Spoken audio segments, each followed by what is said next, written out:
கோயில் திறக்கின்ற நேரம் அழைக்காமல் அங்கே தெய்வம் வந்து சேரும்.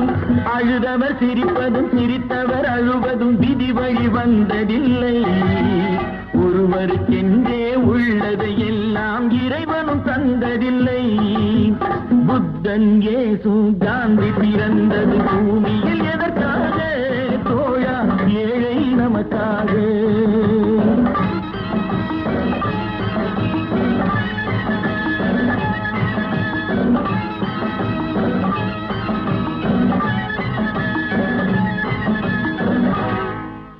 புத்தன் இயேசு காந்தி பிறந்த